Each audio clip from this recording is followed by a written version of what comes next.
Magandang umaga. Happy New Year. So, nag-decide po akong tanggalin na ang lahat ng aking decor kahit hindi pa po tapos ang Three Kings. Why? Kasi hindi pa ako umuwi sa amin kahapon.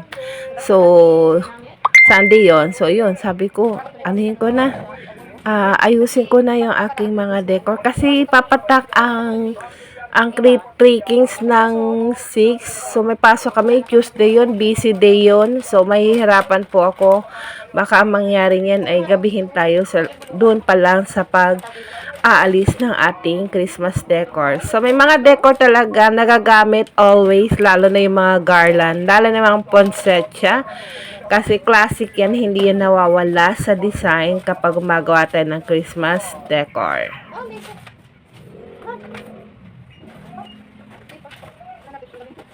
So, inayos-ayos ko lang yung paglalagyan ng aking mga decor na binaba na tinanggal. May naglalagyan na kami. May isang box dyan na talaga doon lang namin nilalagay. So, yun. So, separate yung mga garland doon sa ibang decor. So, nakakatuwa lang kasi nagkaroon tayo ng oras. Sunday yon. So, I decided na anuhin ko na siya. Tanggalin ko. Although, nag-iiwan ako isang decor. Always, lagi tradition na yan sa akin. Hindi ko lahat nililimas. Nag-iiwan ako isang decor sa aming clinic. Kahit sa bahay, nag-iiwan ako ng isang decor na hindi na namin tinatanggal. Lalo natutuwa lang sa mga poinsettia kasi matagal na yan sa amin. Ingat lang ako kasi hindi nawawala sa design niya. Napakaganda ng kulay, still bright and colorful yung ating mga garland at iba pang maliliit na decor. So ito pa.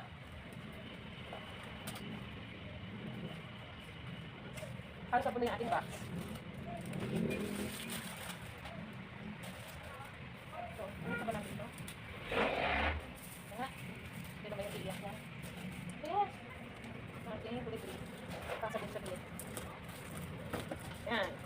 Kayo po, ano po ang inyong mga balakin? May mga i-dispose na rin ba kayong mga garland? Kung sa tingin nyo, sirang-sira na at hindi na mapakinabangan, ba? Hindi.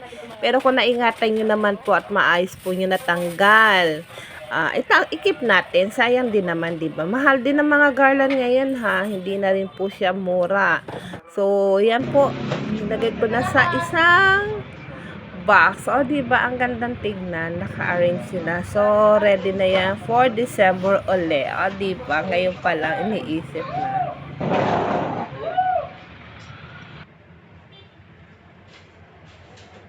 Pasensya na kayo talaga dito sa lugar namin, lalo na dito sa malapit sa clinic namin, talaga maingay. Kasi busy street talaga dyan. So, lahat ng ingay, lahat ng sigawan, lahat ng busina ng mga sasakyan ay ating marinig habang tayo naglilinis. Alam niyo po ba, music ko na ngayon, hindi na nga ako nagpapatugtog o anything.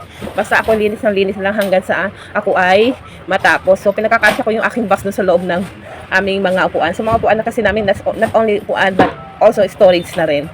So, ayan. Alam niyo po ba, habang ako naglilinis, nagkapasyente pa kami. Yes, linggo-linggo wala kaming clinic. Nagkataon may nagtanong. So, sabi ko, paakyatin. Sayang yan. Pasyente yan.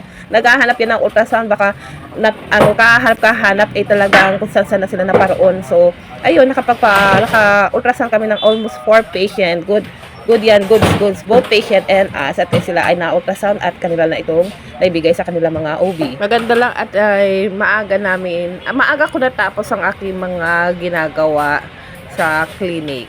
Kasi talaga ang plano ko lang talaga ay maglinis. Although sinabihan ko si boss, pag may pasyente tayo ha, tawagan kita.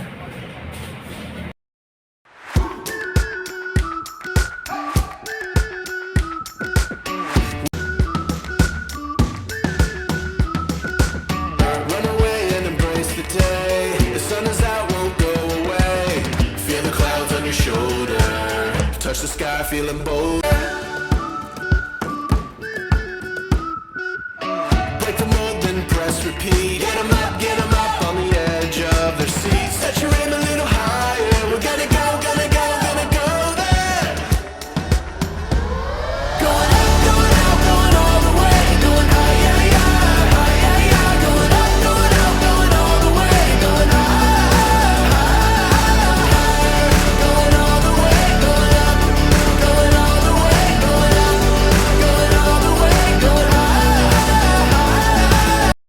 So, lumabas ako niyan para i-assure ang mga pasyente na parating na si doktora at antay-antay lang. So, most of the patient talagang kailangan ng ultrasound that time kasi iba dyan may bleeding.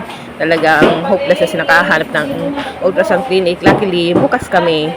So, I assured them na parating na ang aking doktora at we're ready to take care of them. O, diba? Talagang ganun tayo. Isa yan sa ating sinumpaan na aalagaan natin ang ating mga pasyente the best of our ability. So, naghahanda na rin ako niyan. Nagbukas na ako ng machine. Nagbukas na ako ng aking computer. So, pagdating ni doktora ay kami ay mag-umpisa na mag-procedure sa aming mga pasyente. So, may mga konting pang-errands na ako tinatapos. Pero, other than doon, okay na, gus na ang ating ultrasound clinic. So, hanggang doon lang naman muna tayo. Bye-bye! So, Happy New Year sa lahat. Wish ko this coming to, itong 2026 maging productive, maging masaya tayong lahat, lalo-lalo tayong mga Pinoy sa mga pinagdaanan natin this past year. Goodbye. Thank you. Okay.